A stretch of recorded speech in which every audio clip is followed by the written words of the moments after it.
This lecture today essentially gave me the possibility and the necessity to finally put my opinion or my survey of Mustang art together, which is kind of a fairly new subject for me, since I only have been there the first time in 2010 on an invitation, and that resulted in another visit this May, and pictures from myself are coming from these two visits. When we hear about Mustang, one of the things that is most significant about it are spectacular landscapes. It's kind of a trekking paradise since there are no roads yet.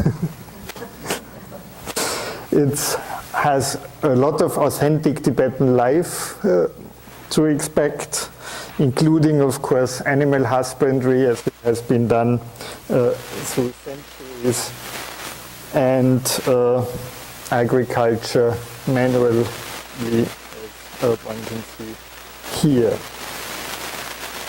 It's of course known as being a country of Tibetan Buddhism. This is a view of Kagbeni Monastery.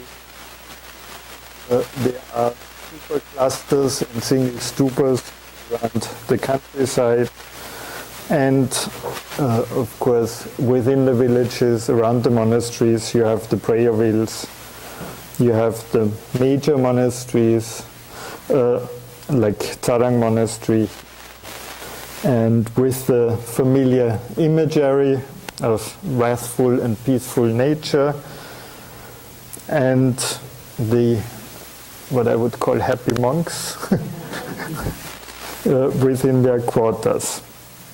Mustang is also known, of course, for the paintings, and especially for those that are preserved in Lomantang or Mentang in the capital of Lo. There are interesting sculptures, large-size clay sculptures. This is a rarely visited one. We'll come back to later. And there is fantastic portable art, and that was probably my biggest surprise, that there is plenty of 15th and 16th century bronze sculpture, tanka paintings, and also manuscripts, as we will see, that are very interesting and of very high artistic quality. And the paintings of Lo itself can go into great detail, and this is one such detail. It's probably 1.5 inch high, what we see in reality. And Mustang is also particularly well known for the caves, for very peculiar cave monument with stupas and then decorated around them, and we look at the ceiling of one of those here. And then some people may go there for the festival, especially the Tichi festival in spring, but there are other ones throughout the year. This is from the Tichi, from the first day, as is this stance picture that you saw as a kind of introduction before.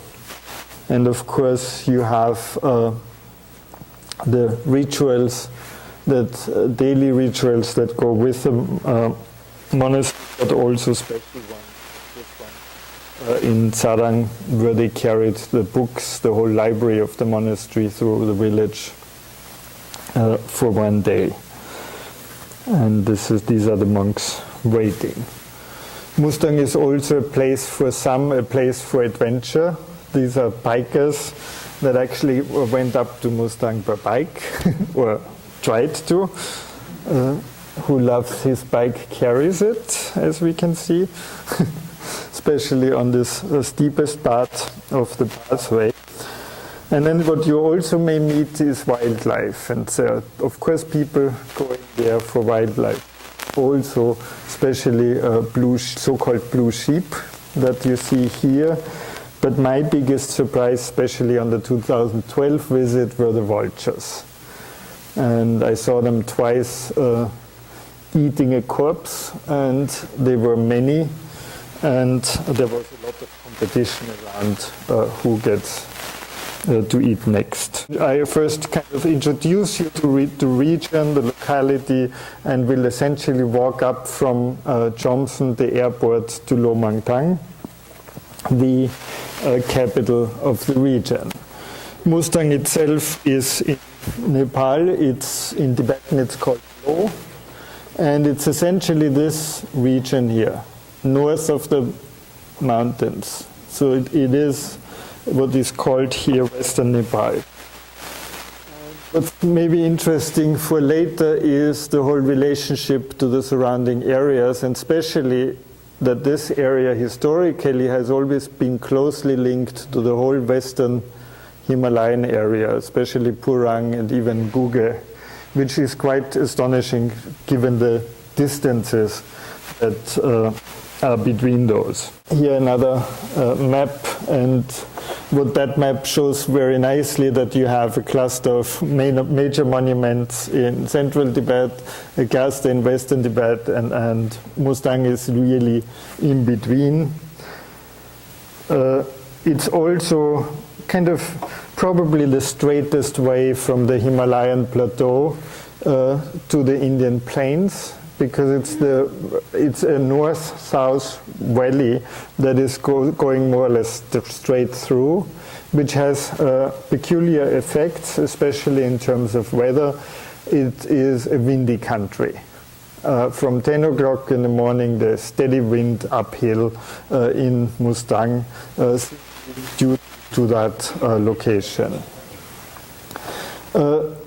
It's essentially north of Pokhara, and what you kind of the most regular way of going there is flying to Kathmandu, from Kathmandu to Pokhara, and then from Pokhara into this river valley gorge to Chomson, which is the airport here, which is of course a spectacular flight because it leads you through between two 8,000 meter mountains, the Annapurna range on one hand and the Dhaulagiri range on the other side.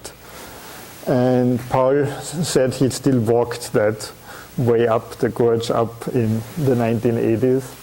I haven't had the chance to do that yet. Of course, now there is a road, but in summer very often the road is interrupted several times through the rainfalls, while in winter it's usually open.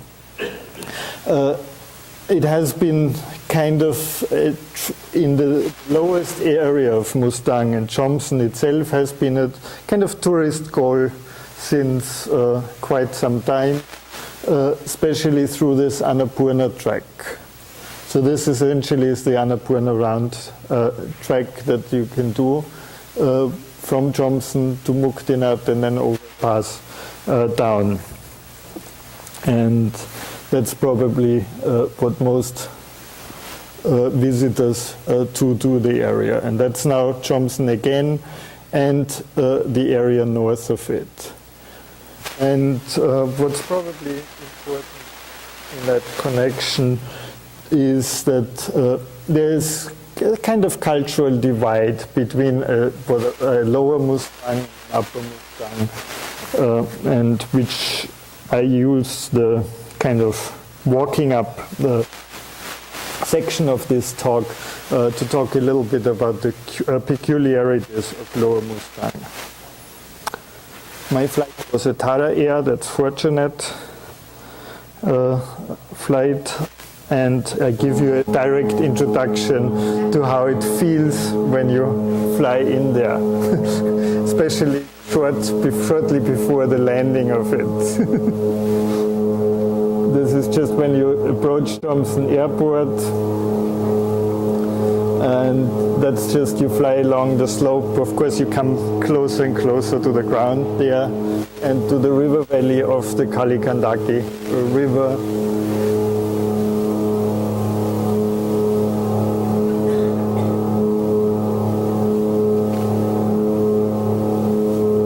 It's a very short runway, and once the wind picks up, they actually have to turn inside the valley and turn around and land in the other direction.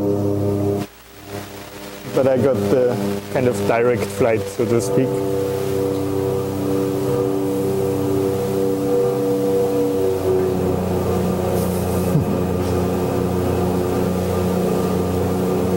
These are the houses of Chomsong.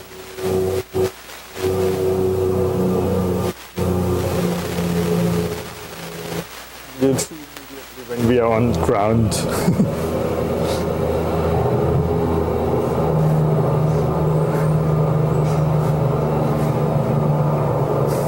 And that's what you see when you come out of the airplane. And it's the Nilgiri mountain, it's part of the Annapurna range, and it's kind of a landmark that's, especially when you're up there in May and not in summer, when it's hidden by clouds, is you see it throughout the trip. You can always turn back on the way, especially on a higher place, and you always see the Nilgiri mountain. So we'll see it several times throughout the talk. Of course, one enters a kind of different area here as in terms of technology, as we can see from the airport truck or airport tractor for transport of luggage. I had my own luggage transport, which was Gopal, who carried my luggage throughout the 2012 trip, and my guide Bema are here as well. And I continued, or I started to walk from Chomsong up the valley. And essentially, once you are through this high mountain range, the valley actually opens up. It kind of feels much less steep than what you have already behind you. This is an area, of course, you can still take jeeps, and jeeps regularly go back and forth, and especially up to Muktinath, since this is an important pilgrimage place for the Hindus. And certain times of the year, many Indian pilgrims come up to Muktinath as well. And the first station, only after maybe 3-4 hours walk, is then Kagbeni, and that was the place where Paul wasn't allowed to go further anymore, which is, but you see the Nilgiri mountain in the back, again, still very, very close. And what one also sees very nicely here is that Kagbeni has this old core of a fortress, and it was one of the major villages in Lower Mustang from which that area was ruled.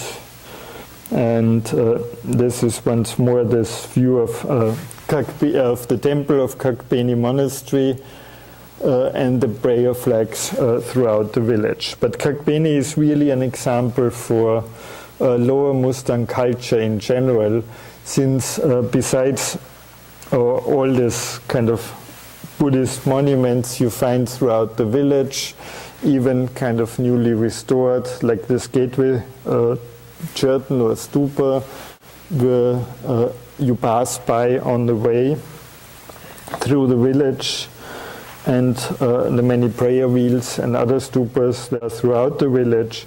You also have a small temple that the Hindu pilgrims visit that before they go up to Muktinath, or as part of that pilgrimage, with a small shrine associated to it.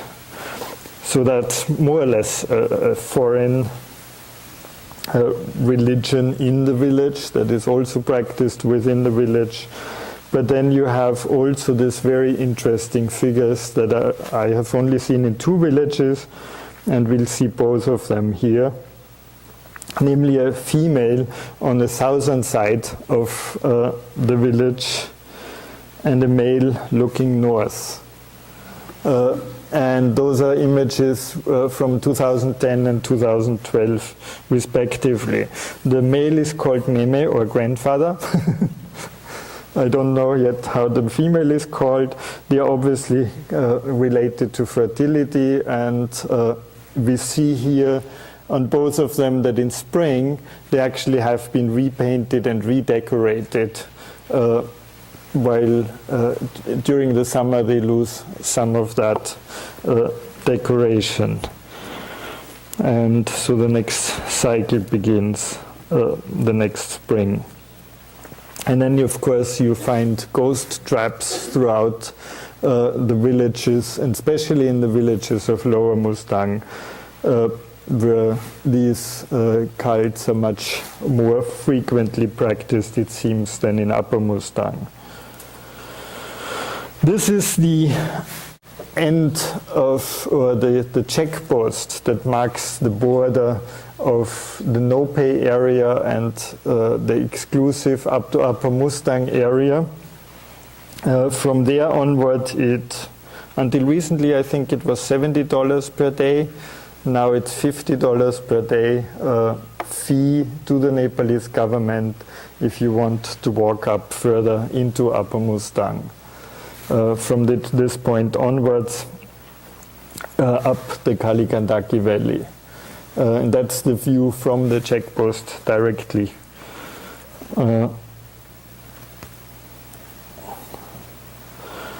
And here we'll have the Chomson and then Kakbeni. And so up to here, it's essentially non-restricted, and everything north is the restricted area. The next village one meets is Dangbe, again with plenty of ruins, stupas, and it's the other village that preserves the two figures. Again, very interesting is that they are close to either the monastery or stupas. In this case, they look a little bit more, kind of less refined, let's put it that way, and more ghost-like, especially the male, kind of standing at the post of the gateway curtain that leads out of the village.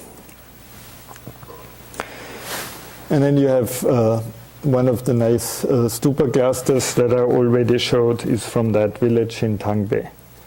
And of course what's typical for that area is that the stupas have this additional roof around the dome to protect the dome and the base, which essentially gets necessary because there's more rain than usual in the Himalayas in that area. It sometimes gets through the gorge up there, especially in summer during the monsoon period. This is already the view towards Chuksang, the next major village, and we also will look at this monastery called Gömpa towards the end of this talk. Chuksang is a kind of three-parted village, and it gives me the possibility to talk about another peculiarity of especially Lower Mustang, namely that the houses are clustered together in a very peculiar form, that they form a fortress. They don't have entrances, as you can see here. It's just a kind of continuous wall with windows. And you see that very nicely from above. We will look at this one, but also the other two parts of the village actually preserve quite a bit of that. But the lower part is definitely the best preserved. And so there are only two entrances on the two sides, and there's one passage going through the cluster of houses, and that's how you enter the house. Like you have to go through the passage, and from there the house doors go into the house, so they can't be accessed from outside otherwise. So I get it, and accordingly you have this kind of fantastic architectural constructions. The sad thing about it is, of course, that in many cases these are in very poor condition, and every year a little bit more of those clusters get lost. Another place where that is very strongly present is a village called Te or Tetang, very close to Chuksang, a little up the side stream from there.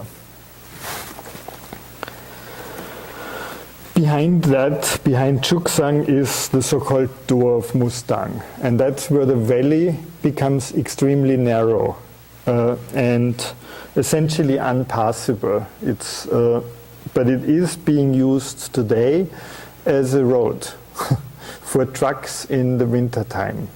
And so today trucks pass through here and drive up the river gorge because there is no road yet to get up to Mustang.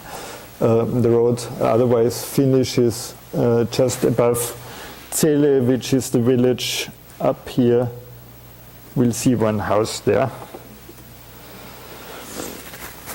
The other interesting thing is that you have this fallen rock, and in spring, when the water is very little, it really only goes through the hollow space between this rock and the wall. And you have this kind of windows, and it's said that there were plenty of Bönbo manuscripts found. So in that cave when people ventured up there. And it's another peculiarity of the Mustang region that's kind of gets explored by different groups. Originally a group from Bonn in Germany did archaeological excavations in some of the caves, the mountain caves, which were used as burial sites. And they go back several millennia, actually.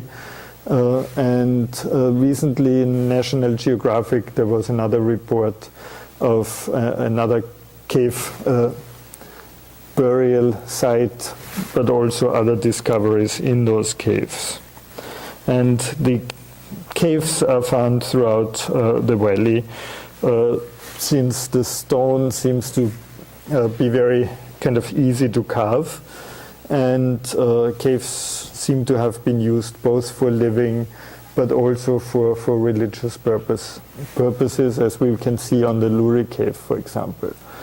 That's the view from Cele village, which is just above the gate of Mustang on the rock. And that's where in 2012, in spring, in May, the road construction essentially ended. That's where they still worked on the road above. So the following section is still without road, and we actually walk now up a side valley. Since we can't pass the gorge, we have to walk up a side valley towards the west, and we keep on the right side of that valley. In the back is a village called Gyakar, which one doesn't reach unless one walks over this beautiful bridge. And that looks quite adventurous to me. But you see the path itself is also, it's not really narrow, but it's in a steep kind of mountain face, as you can see. And that's where we essentially spent the whole day kind of walking in front and behind the bikers, which was, interesting to see. But for them, it definitely was the most difficult section they had to pass through. And one comes up to a village called Samar, which is quite remarkable because it's green throughout the year. It essentially gets fed water from and apparently enough fog and shadow from the mountain just behind it. But still belongs to the lower Mustang region, which in historical literature is also called Serip, and they also speak a dialect that is distinctive from the Upper Mustang dialect, and it's called Seke. And partly one says it may be an earlier stratum than the modern Tibetan in terms of the language they speak. So the gate must be somewhere here. Here is where the valley narrows. Then one walks up here and essentially along that side. Up here, or down to Zarang. We'll see that a little bit more often. There is essentially, one keeps on a high altitude because one doesn't have to walk up and down so much. But at my second visit, I actually walked down this gorge and up here again, because down there is a Nyingmapa cave called Chungsi. And it's quite a spectacular walk from Sama up because of the views back. And again, we have the Nilgiri mountain and then other mountains from the Annapurna range that we'll see. And then a steep valley down into that gorge of a tributary of the Kali Gandaki. And you see the people walking and the path leading to the edge of the mountain, and around the mountain one walks up in a small side valley again, and there is the Chungsi cave. And of course that's a cave that is associated with Padmasambhava, so by legend goes back into the 8th century. It's a cave or a holy site built around a rock formation, and we'll see here the caretaker. He apparently lives alone at the site throughout the year, and it's a fairly important pilgrimage place to visit, especially for Nyingmapas, but in general for Tibetan Buddhists in general who come to the region. Many of them go there. There's nothing kind of particularly old and spectacular in terms of art, but there's one very interesting thing that like underneath this holy rock, so to speak, there's this window, and within the window there's this carving of Padmasambhava. But that's not like here just a representation of Padmasambhava with his peculiar hat, and of course you have that here as well. And in the whole area around the rock, there are so-called self-emerging images coming out of the rock. What's also very peculiar here is that they use the kataks, the ceremonial scarves. They put a little clay in and throw it up the ceiling so it gets stuck on the ceiling, so they hang down from the ceiling. That's from the back of the rock. So as usual, you circumambulate the rock, and it gives you all kinds of nice views and perspectives. And along this circumambulation path, there are many images like this. And those are sculptures, they say, that are kind of self-emerged from themselves from the rock. And they are blackened essentially by the butter that is applied to them as a form of veneration. As you can see here, this is another view with one of the larger of such images. In addition, of course, they have the Om Mani Padme Hum carved in there. As a whole, it's hard to say how old the site is, but it's really a very atmospheric site, I must say. It's a very beautiful place to visit. And it's kind of worth walking up and down. And it has this very interestingly shaped stupas all around the circumambulation path as well as these kind of water source. The people assemble water, in this case Pema, my guide, to bring home or bring to relatives. From there one walks up, like when you come from the cave, you actually come up here. This is from the more regular path. to Xiangboche, and just around the next pass is Geling village. And every now and then you pass one of these big stupas of this kind of typical Mustangi shape. And again you have the Himalayan mountain range behind or in the south. After the next pass you get to Gemi, and in 2010 in August the buckwheat fields are actually blooming, so everything is pink, which is particularly nice together with the red rocks of Jagma. As you can see here, it's the next village. It's named Jagma after the red rocks behind the village. And those go very nicely with the buckwheat fields, as you can see here.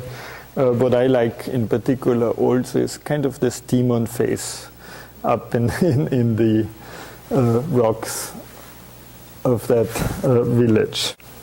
These are mainly pictures from 2010 where the weather was very mixed, but it also gave a special atmosphere for photography on both sides of the next path that leads to Logeka, and that's Marang village that's above the same valley where Tsarang is, one of the main villages of Mustang. Then there's Marang village, and up at the top of the valley is another Nyingma site, namely Logekar.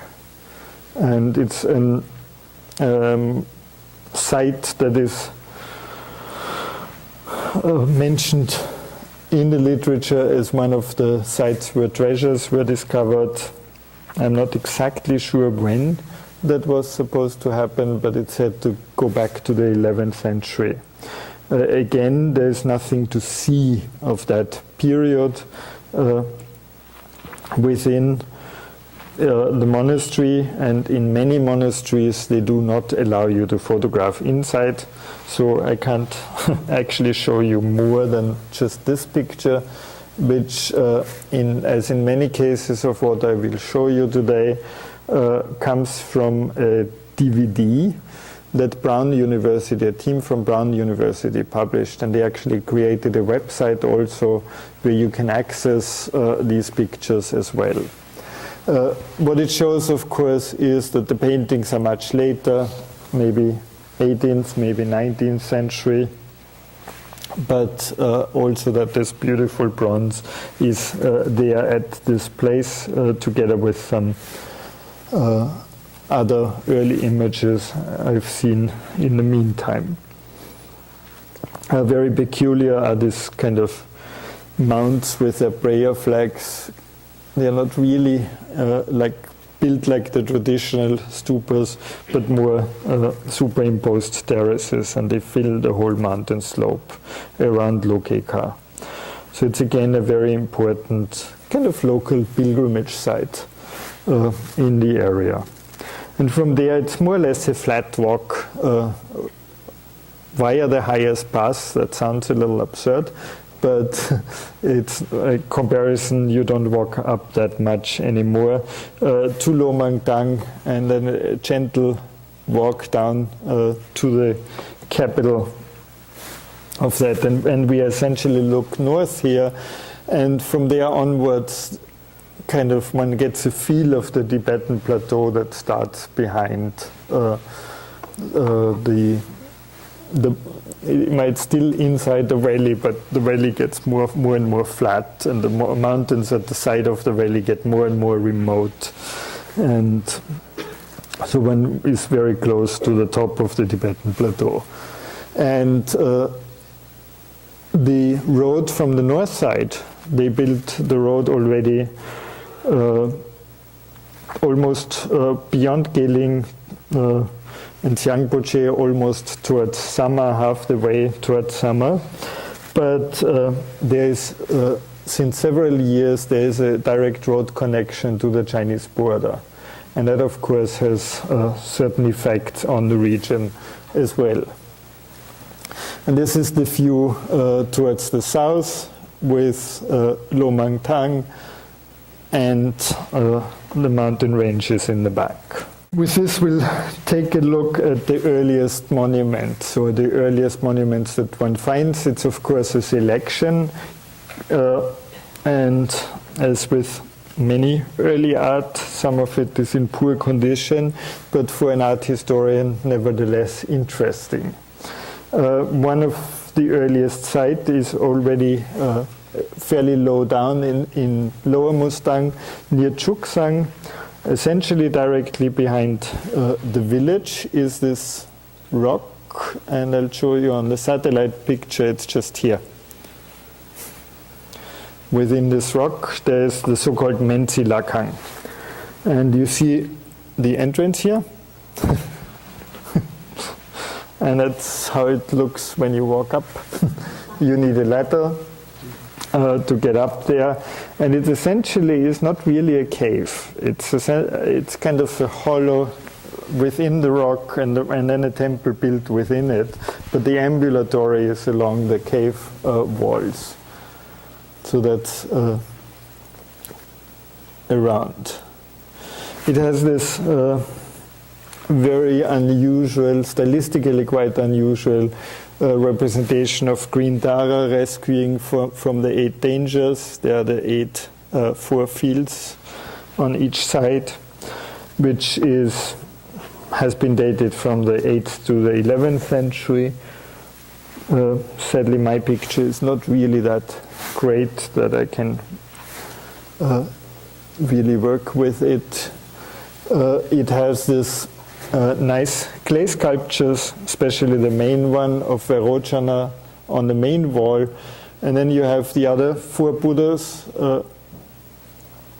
2 each on the side walls, and curiously a central figure that kind of makes the iconography of that particular monument puzzling. It has been published quite recently, I think in 2010, by Susanne von der Heide, but I think she has had great difficulty in identifying these middle images. So if they are from the kind of original phase, and it's obvious that there are several restoration phases visible in that monument, then they most likely represent here Prajnaparamita as originally, because she would be the only one who could actually sit more prominent than Buddha Shakyamuni on the other side, which would hierarchically at least fit. We see also this kind of protective deity down here, but there are 2 gatekeepers left and right of the door, and the oldest paintings, or some of those that are thought to be the oldest paintings, are actually preserved at the bottom underneath the sculptures.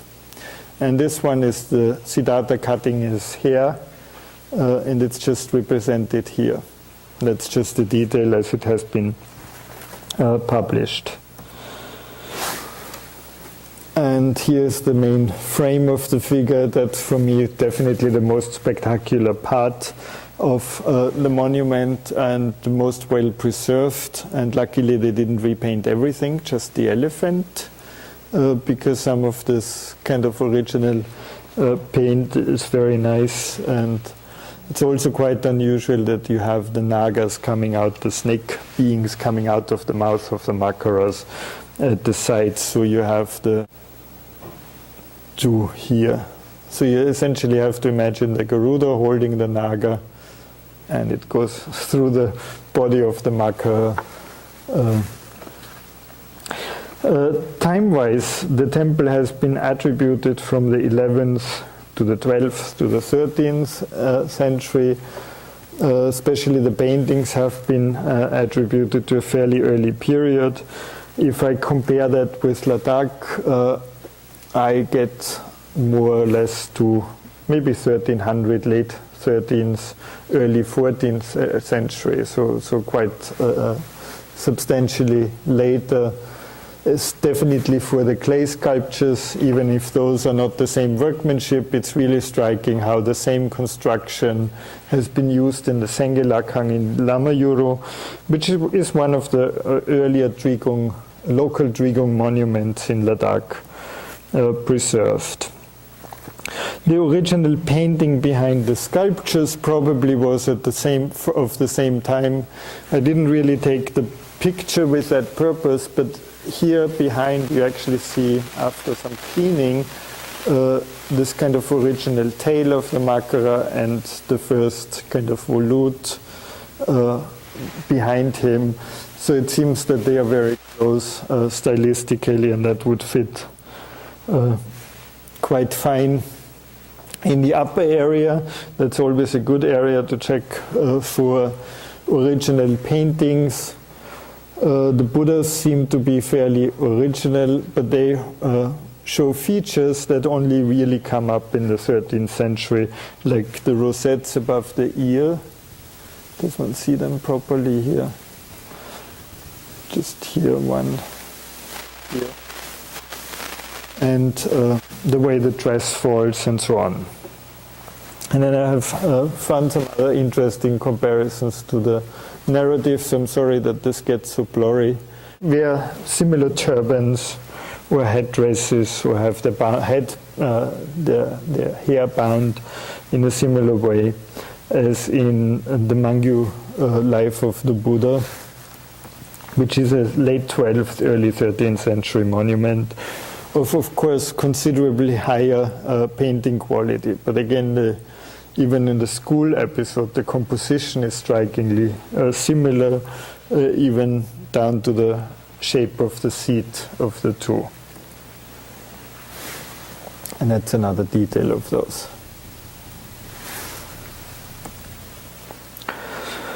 So I'm probably tending towards the 13th century, and one still has to look if all these phases can actually be of the same time, or if they're kind of, if it reflects one early phase, or if there are several early phases and the life of the Buddha is really earlier than the rest, which of course is a rather unlikely feature. What that indicates, and I think that's interesting for Mustang in general, is that this more Indic looking features that we associate with early period painting, and especially visible kind of in the way the face is drawn, for example, that these have been used much longer maybe in that area than they have been used up in the Himalayas or even in West Tibet. So that could be another explanation for their appearance. Then we look at two other caves, namely Luri and Tashi Kabum. So here we are back near Lomangtang and Tsarang, and essentially just opposite Tsarang. If you can see anything here, that's Tsarang village with the fields, and you essentially walk down, we walk down the riverbed up here and into the side valley, and the caves are up here, Yara is around here. And from Yara you walk further up the valley, it's again spectacular landscape. And essentially within that, just in between those rocks is the first cave, the Dashi Geling cave, which is has only been rediscovered in 2007, and it's up there. And there's a small path going up here, and then you crawl into the cave. And that's the one with the beautiful ceiling. And it has a central stupa. Interestingly enough, nobody really asked the question what these monuments were. My guess is that they are most likely funerary. Otherwise, they don't really make sense in such a context and such a location. But and also the iconographic program is rather simple. You have on the ceiling, you just have the 8 symbols of luck represented. Then you have the stupa, and the only figurative representations are the gatekeepers or the guardian kings, the 4 great kings of the direction. Here we have Vaishravana. And then you have this kind of 2 panels side by side to each other with Shadakshara Lokeshvara, the personification of the Om Mani Padme Hum mantra with 4 arms, and this teacher representation. And like from my Ladakh experience, I would say it's a Drigong monk, but I can't really be sure about it, but it could well be that this is an early Drigong lineage that ends there. It's known that Drigongpas have been in the region, but there are no real kind of historical facts yet that you can attach this particular representation or this particular cave to the Drigong school. There is also another inscription that hasn't been published, but sadly it doesn't really give you that information either. And then you just have the mantra Om Mani Padme Hum and Vajrapani Hum written on the walls, along the walls. And that seems to be typical for such cave sites. And it's said that there are more caves like that, not only Luri, which is the most well-known cave, it's actually up here. So it's really in this pinnacle on top of the mountain. But there have been a whole group of caves spread throughout the region that were similarly constructed. Luri is slightly bigger and obviously has been converted into a kind of hermitage at some stage, definitely at the later stage. It also is connected to a temple today, and it's a much more sophisticated monument. It's essentially stunning to see the quality of workmanship in that particular monument and the care that has been taken in finishing the walls of the stupa and the cave itself. It's completely shiny because it's completely varnished and polished from the very beginning, but that's part of this quality of the effort that has been put into this particular curtain. And this is just a detail of the cave has been published especially by the Neumann several times, so one can read about it there. It shows Ushnisha Vijaya at the entrance, or just opposite the entrance, and on the other side it has the so-called Riksum Gampo, the protectors of the 3 families, the Bodhisattvas Manjushri, Avalokiteshvara and Vajrapani, and it's again this 4-armed form of Avalokiteshvara that is represented, and in this case they are on the body of the stupa. It again has the 4 gatekeepers or 4 great kings on the main faces, but then additional 2 deities at the base, and at the Hamika, at the square block on top of the dome, you have the 5 Buddhas. And those relate, or the 4 Buddhas of the cardinal directions around the central one, and they relate to the ceiling mandala, which is that of Buddha Akshobhya. And here you have Virupaksha, one of the 4 great kings, and one of these kind of guardian divinities on the base, this beautiful Garuda deity, so as a bird form that is represented here in quite a unique way. And here we just see the edge of the Akshobhya mandala on top of the ceiling. It's very hard to photograph since it's just above the pinnacle, and that's surrounded by a group of 8 great siddhas. So it's a much more complex iconographic program that this cave has. Also more recently, and I think also in 2007, another cave became known through the media. Even news outlets like the BBC mentioned it as a kind of new discovery of a cave, and it's north of Lomangtang, and we're essentially into this region. And this I could visit this year. It's a so-called Mahasiddha cave that is found there. Of course, these paintings are not from the 11th century as originally proposed. In the meantime, one speaks of the 13th, but they may actually be later. If one wants to get there, one has to find the key holder, as with all those caves. And that one changes from year to year to another family, and that family lives, of course, outside that side valley and has to walk up with you.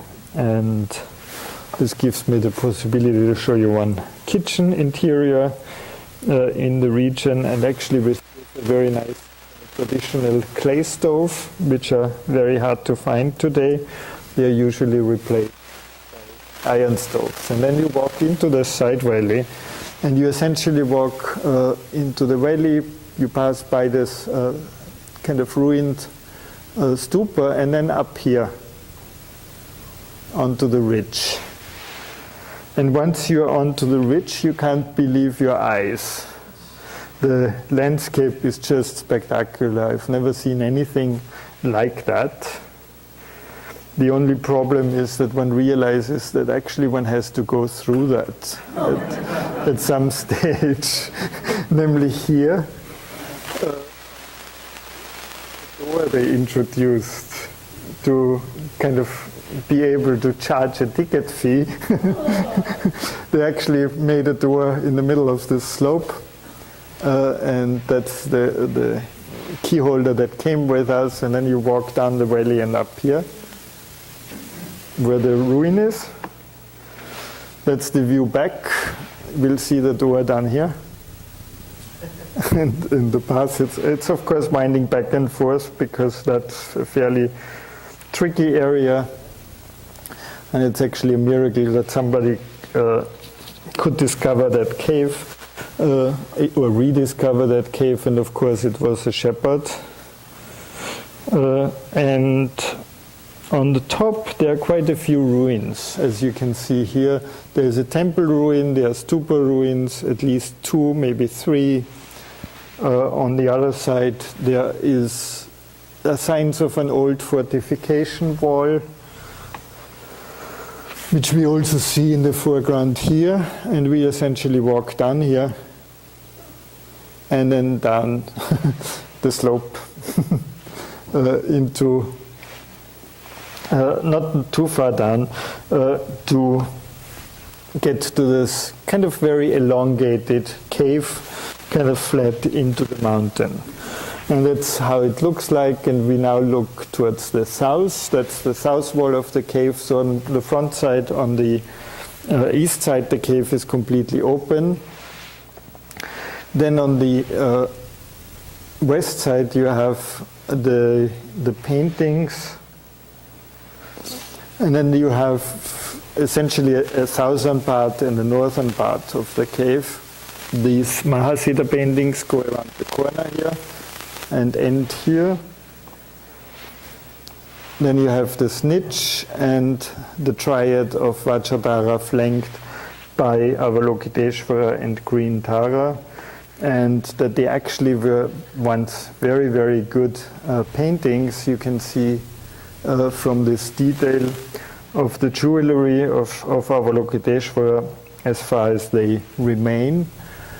But why they are in bad condition, you can see here. They actually built the stove in and obviously used it also because this area is completely black.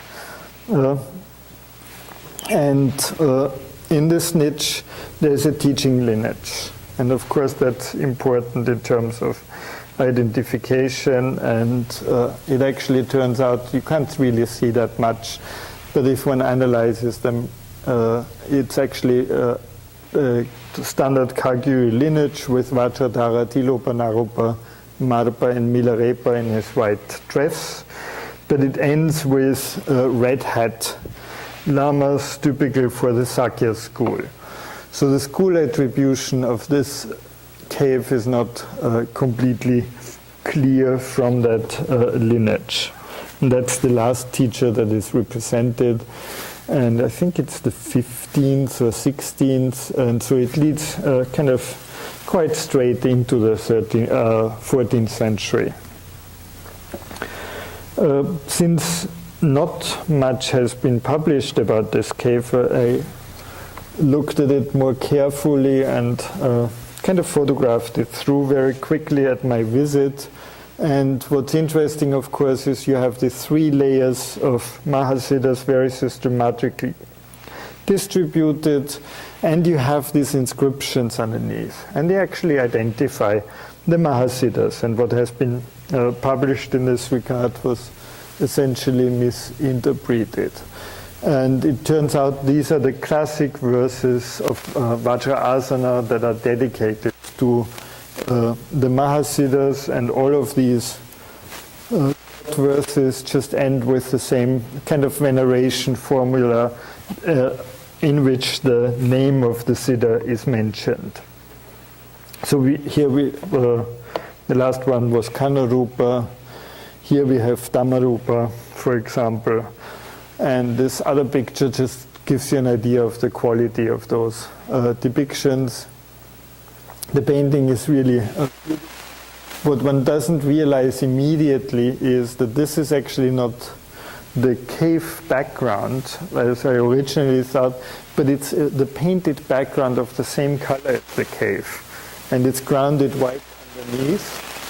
And then certain colors are lost. Green, for example, and yellow is lost. So the impression of the painting today is different from how they were intended. But they definitely weren't as colorful as the Lomandang paintings that we will see later on.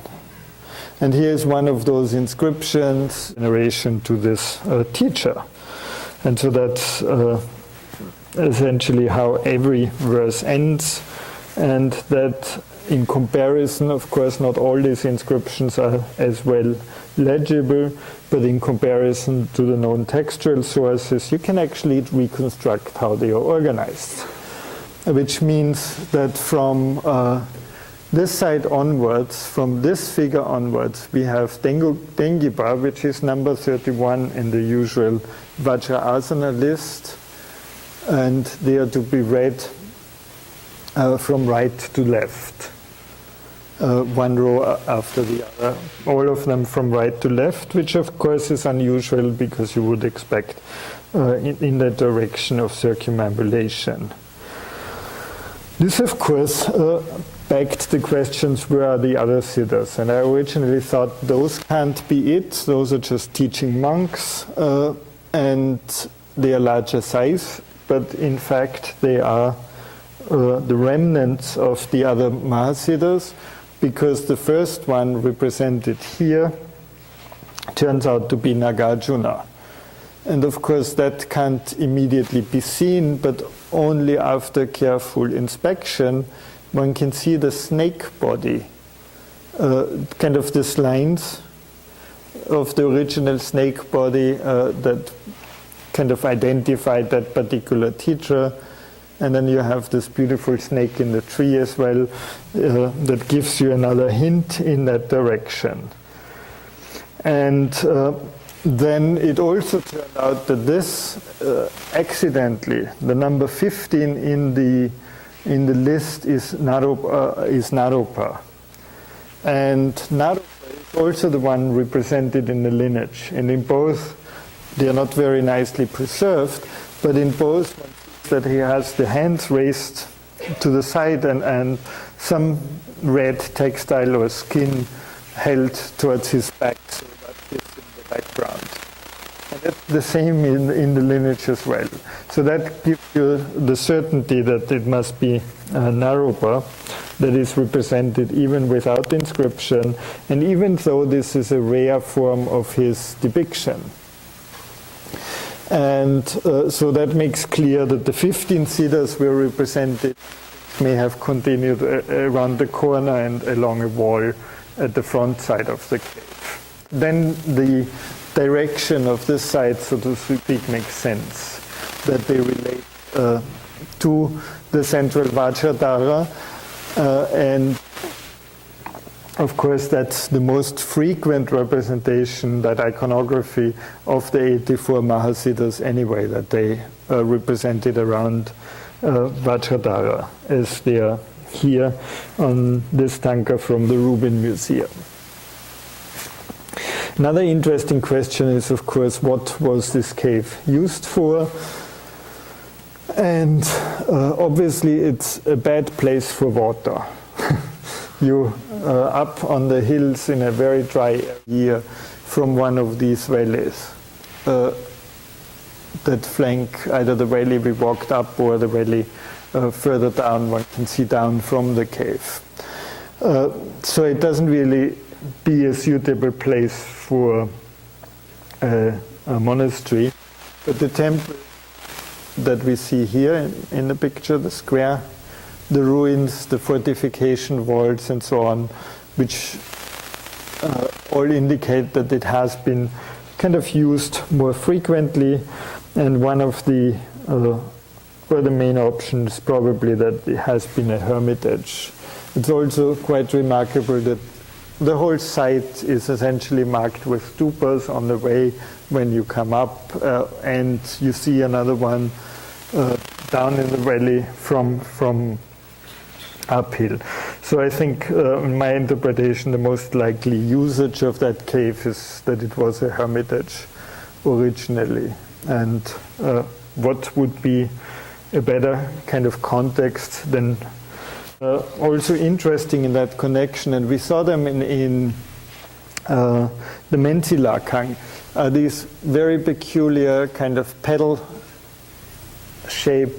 clouds that are used, and they were used in the narrative of the Mentilakang already. They are typical for Nepalese paintings of both the 13th and the 14th centuries, and their shapes slightly change over time. And again, this points in the direction of around 1300.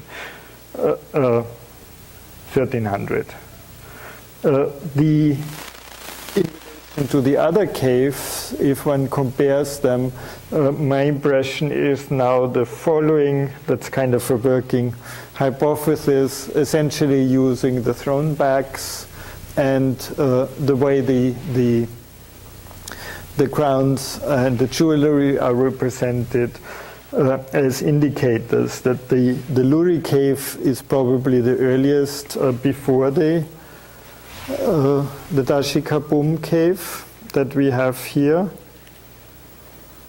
where the throne back is still fairly nicely visible. And the Mahasiddha cave is probably the latest of those that already has a kind of crown shape that is more similar to the ones that are found in later monuments. And also the throne back gets very simplified. It's just a kind of a bird with his tail that is represented, and it's not this kind of additional flourishes. And that links it up to the Chambalakang in Lomangtang that we'll see after the break. Continuously read that Lo at times defeated Purang and was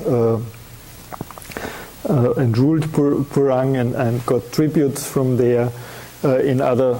So essentially, where this says Purang is much too close, it's actually much more towards the west here.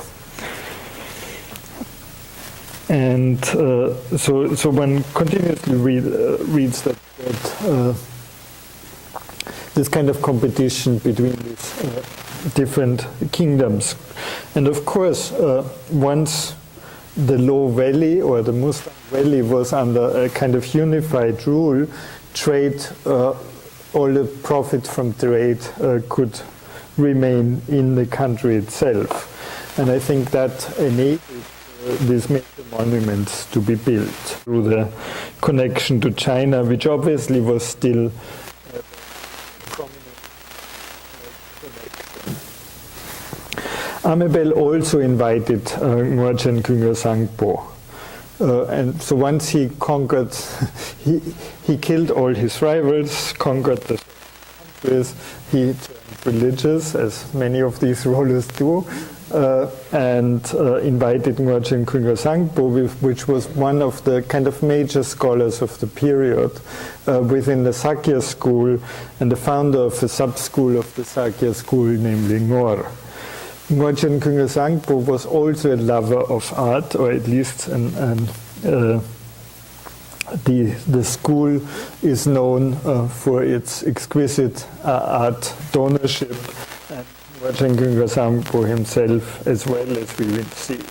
And here we have two paintings, both can be attributed to the Ngor school by the depiction of Ngorchen Khyentse Sangpo. But the interesting thing here is, and that's characteristic for Lo as well, is this is in a West Tibetan style, and this is in the more typical style of the school. And those are the styles that come together in the Lo paintings.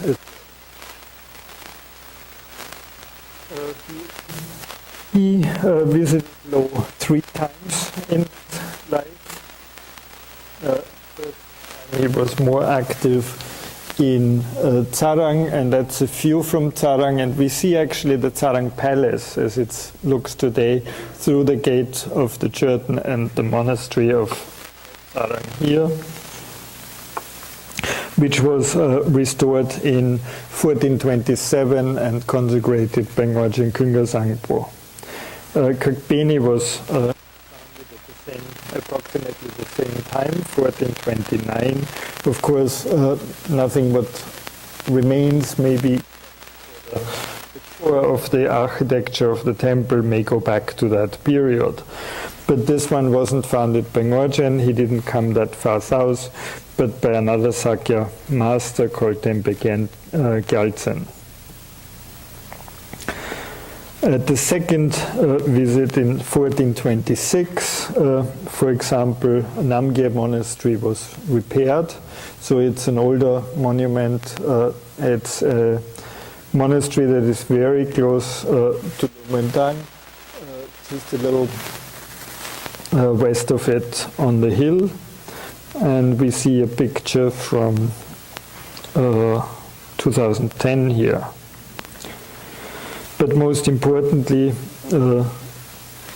Ngorchen Khyentse Sangpo, at least if he didn't initiate it or really found it, but immediately after his last visit in 1436, the Maitreya temple in Lomangtang itself was founded. And that's at the time where there was no wall around the place yet. That was only done in 1441. The stunning thing about these monuments, both the Maitreya temple and the Dubchen Lakhang, the Mahamuni temple, is their size. Especially the Dubchen Lakhang is so large that no temple in Tibet looks that large, with the exception maybe of Sakya. These are major monuments that were built. The Maitreya temple is the earlier one. Construction started in the 1437. It was probably completed 10 years after. And the main image was then consecrated 1 year after that. But the present day main image of Maitreya that gives the temple its name is not the original one. It's not that was consecrated originally. It's one that a replacement of the late 17th century. It has been consecrated in 1663. So it doesn't really come up to the quality, but it's very clear from the architecture that there was always planned that a large image is seated there. Now, in the architecture, they do something very curious. And size of men to the high walls. But this lower room essentially remains undecorated. The only original decorations are around in the ambulatory. And that is actually just the throne. So if you walk into the lower room, you're just in front of a huge throne.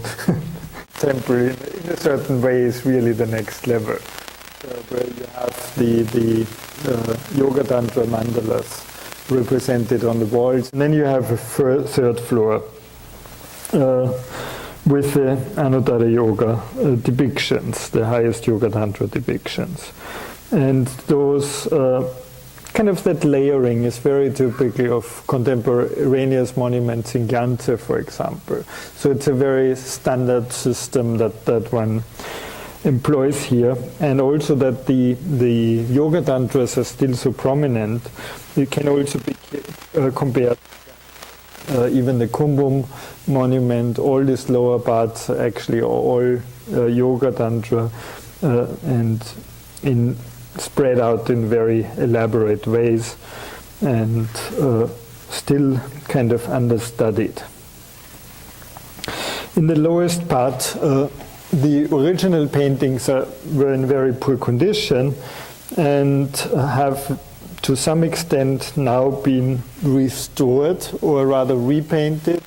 As one can see here, we'll see the older layers and then the essentially painted image on the basis of the old ones of the protective goddess Panashavali.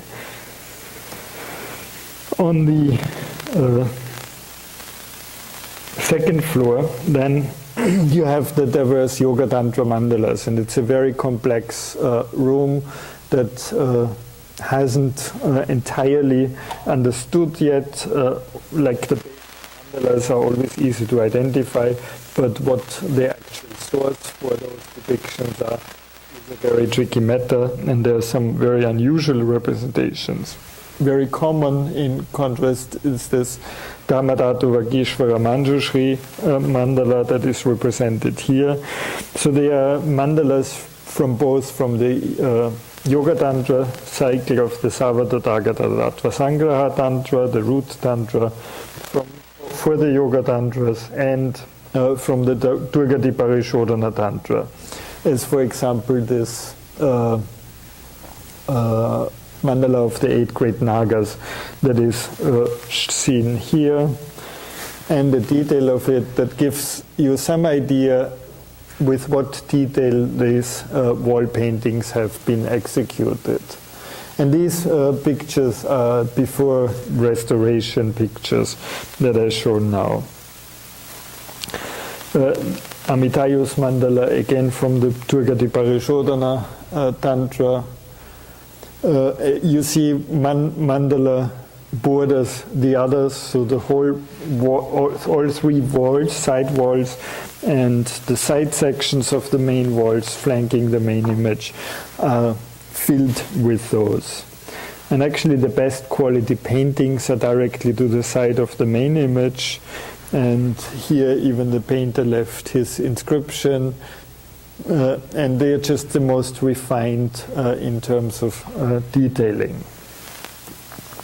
And of course one beautiful element, also comparable with Gyantse painting, are this kind of decorative details, especially the flower scrolls that are used between the mandalas, or also the scroll backgrounds in the mandalas. And I told you how small that image actually is. And what's also peculiar for paintings of that period are these very thick black outlines that you find some of the details. Here a depiction of Padmasambhava. When you go there today, they don't exactly look like that anymore. There has been quite substantial restoration, cleaning and restoration done in both temples. First of all, the architecture was completely restored, but then the paintings were consolidated and cleaned, and more recently also partly repainted. And actually a part of, and there is obviously not only a difference in photography, but also quite some difference in how the deity looks like. That restoration is done by the American Himalayan Foundation, which is based here in San Francisco. And I think it's now more than 15 years that they work on these monuments. And this is the third floor as it was documented before even the architectural restoration. Now, of course, it's a closed temple with an entrance from the side, but this is how it originally looked like, and it was essentially an ambulatory that you accessed from the top, from the roof, as you can see here, and you had the mandalas.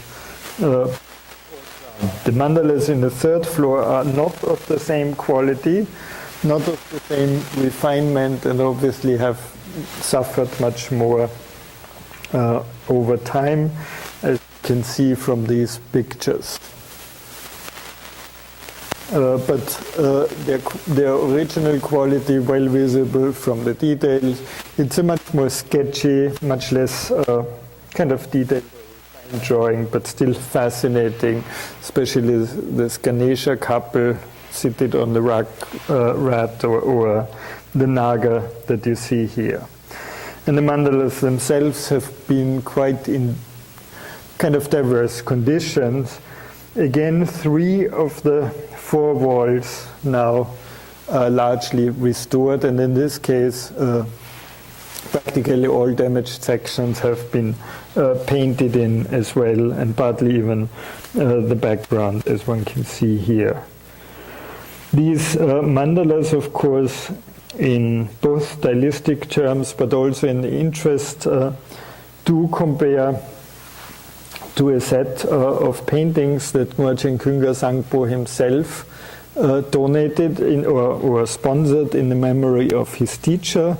And these are actually the last 2 of that set. They were 14 paintings, now a number of them at different Western museums. This one at the Rubin Museum of Art, this in the Kimball Museum. This is number 13 of that set. It's a set of the Vajravali mandalas. And this is number 14. And we'll see here the monk donor, that's Ngorchen Khyentse Sangpo again. And he is identified by inscription. And again, the stylistic kind of features of those paintings are quite similar. In 1441, then the wall was built around, and I'm not sure if it was straight originally or if it was always this peculiar shape. The model for it was, of course, Sakya Monastery, the wall around Sakya Monastery, and you see that the palace and the 2 temples are really the main buildings within fortification, and that's a plan as it's just in front of the gates, and one sees the towers indicated here as well. And so this kind of small has just one official entrance. There are actually quite a number of unofficial entrances through back alleys and then through the wall at some stage, but that's the one official one. And what I found very interesting, and I haven't read anything about it, is these 2 capitals that are inside the door, the gate, which obviously indicate that Arghun, during this time of Amebel and Arghun Sangpo, the rulers there were also recognized by the Chinese court. Those are essentially kind of capitals deriving from the Chinese imperial court. And you find similar things in Gyantse, for example, in the temple itself, which is, I think, a very interesting connection, and I would have to, I want to look further into the kind of connotations of the number of brackets and so on that gives for the position of that king within the broader scheme of Chinese imperial thinking. Aguen Sangpo is also said that he commissioned a kanjo and a tanjo in gold letters and complete in gold letters. And in fact, I think I saw a volume from that, namely the Hevajratantra. And what I love about this manuscript is that it's absolutely complete and that the covers relate itself. You have the Hevajras represented on the front cover here. That's the back cover. This is the first page and of the Hevajratantra, the first 2 pages that are illustrated. And then you have the back cover, and actually on the inside of the back cover you have this inscription that links the manuscript to Aguen Sangpo. So he is actually mentioned in that inscription, the donor of the manuscript, or the initiator of that manuscript. So that's, I think, a nice example of things that one may still find relate to the history of that region. That's the entrance to the temple. It's just huge. And that's the temple hall itself in a drawing by John Harrison with kind of the sculptures indicated and also a relative size indicated. And it is said that when that temple was consecrated, that 900 monks took part in the consecration. The monument iconographically is quite interesting, and it's quite typical for Lo. That it's many of them are really just or focused on Buddha representations, and especially typical are the Buddhas of the 10 direction in the form, like with the gestures of the 5 Buddhas left and right on the wall. And that's also the case in this temple. More puzzling is what was on the main wall, and if there was a sculpture originally, because all the later editions. And these Buddhas are, I don't know how many meters high, 8 maybe, or something like that. They are huge.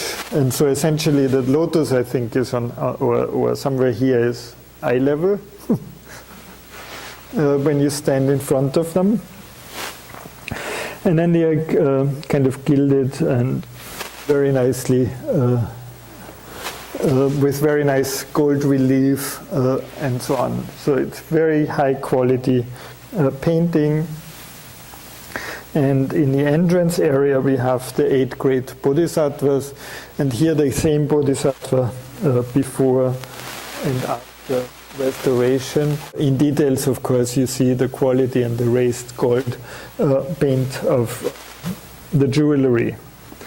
And of course that even detail as it has been published recently, and that's after the restoration, as is this one. I think all this, the published photograph, to kind of pop out the color even stronger than it is, but it gives a good idea how it looks like. Again, another before-after of the Vairocana representation directly above the door. And then for our delight, more or less, some of the details of those paintings as have been published more recently. And the real fascinating thing for me here is this combination of Newari elements with West Tibetan ones. So this, while the Champala can very strongly be associated with Sakya school and the paintings within the Sakya school traditions, also the Ngorpas, this one is much stronger aligned with sites like Toling or Tsaparang in West Tibet, and stylistically much closer.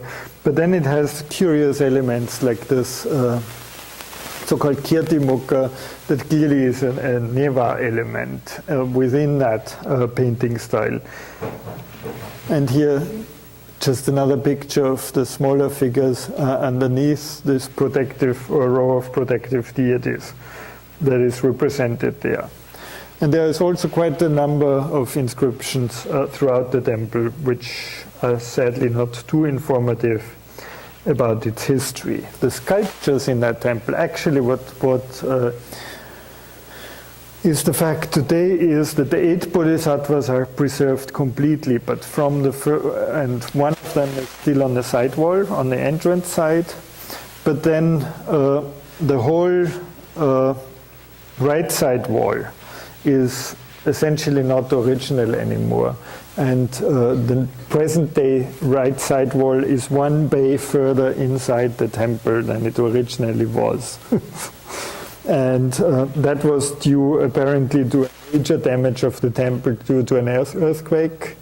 By this, as all of those areas in the Himalayas, an earthquake-prone zone, and much of it indicates that that area was damaged as well.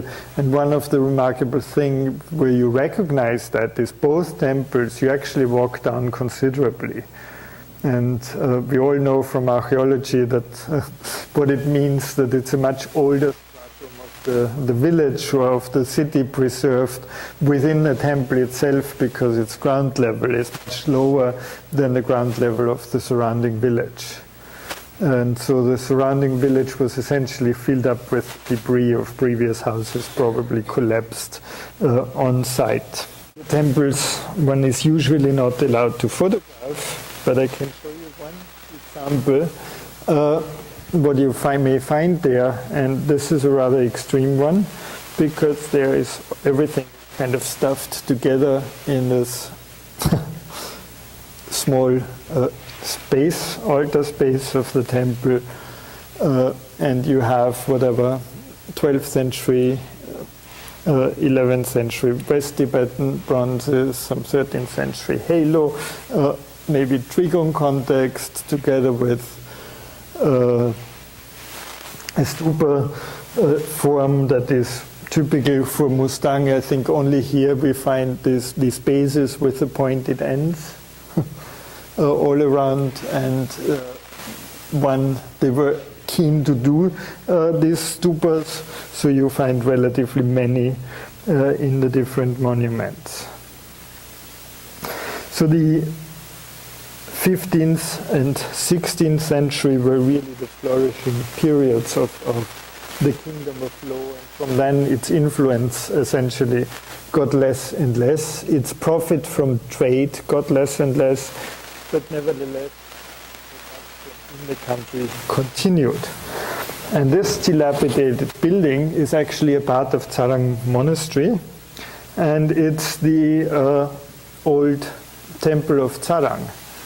And it's still full of wall paintings, and the monastery currently searches somebody who can restore it, and think about things how they could use the space. The thing I've heard about is that they build a museum on top of it and preserve it that way.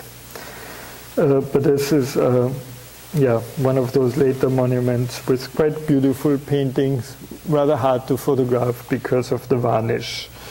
Another later monument that just serve as examples of some of those that are more or less neglected by scholarship so far.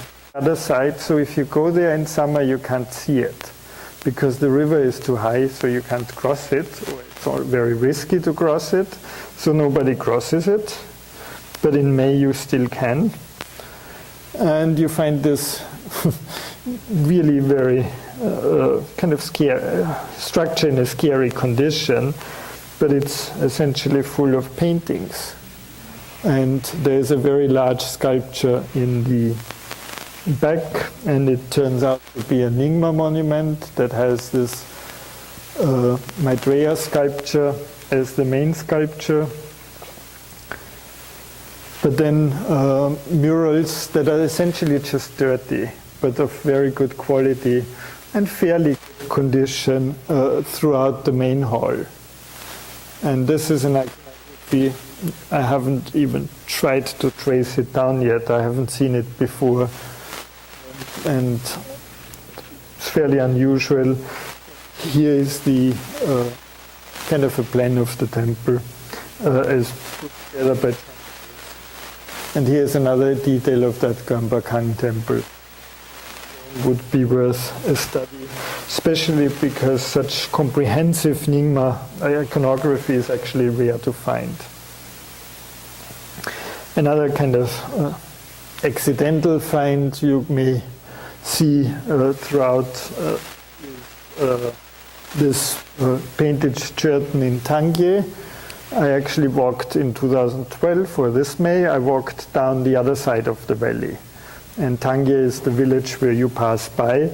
It's really a picturesque village due to this kind of curtain group on the east side of the village.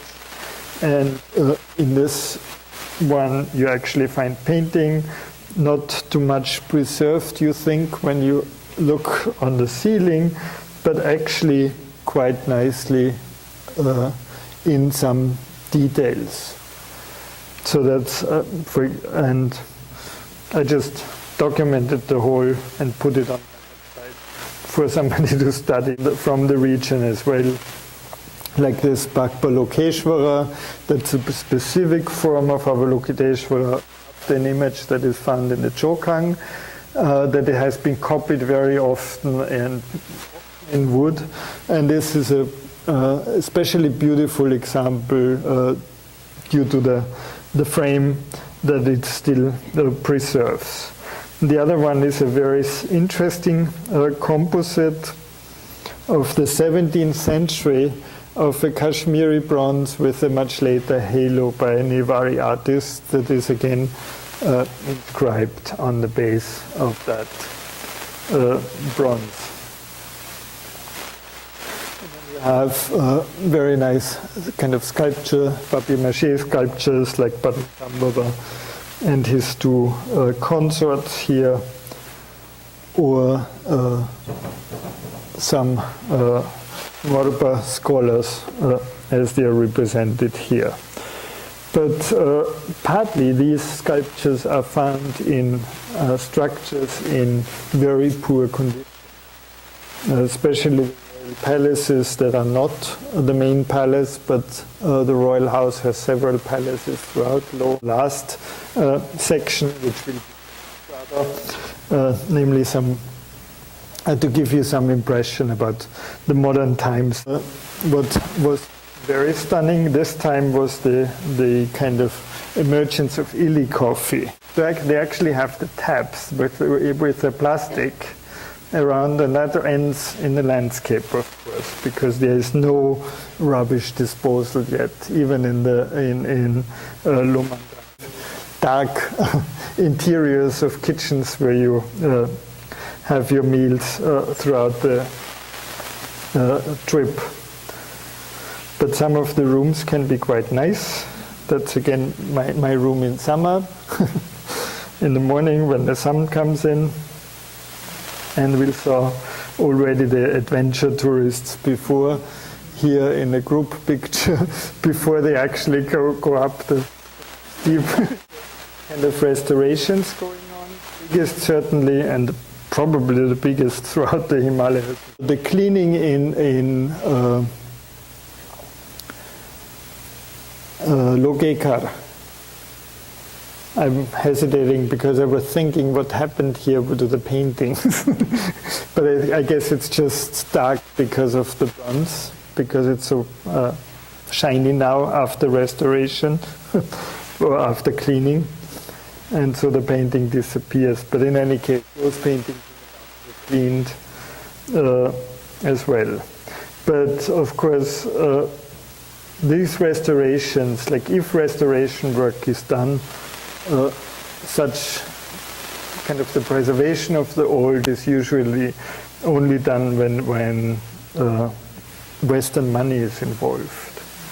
If they would finance it themselves, they probably wouldn't have the patience. And that's, of course, what happens they would just employ a painter to repaint those areas or those temples. And something like that happens in Namgyal Monastery right now. This year, essentially, Namgyal Monastery was completely destroyed except for the main temple. And that was in May when I arrived. So you have the roofs already open. And when I walked into the courtyard, it looked like this. All the window frames and the door frames have been removed from the courtyard, as you can see here.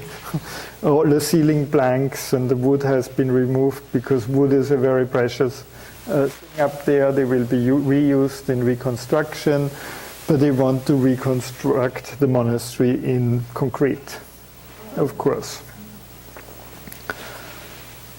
I was quite shocked, I must say. But that's one of the modern effects, of course, that now money comes in. They want to modernize their buildings, and concrete is one of those things. And now they have the transport. The amount of money, they can actually afford to have the building material transported up from Pokhara by truck. And that's, of course, that only made these changes possible. Other changes in the monasteries I already mentioned, namely the kind of urge that seems to have befallen all of the Himalayas, that every major monastery has to have its own museum. This is how the museum in Chöde Monastery in Sarang looks like. It houses, among others, some of these, not only their old block prints, but further behind, a whole pile of those Pönpo manuscripts that have been found.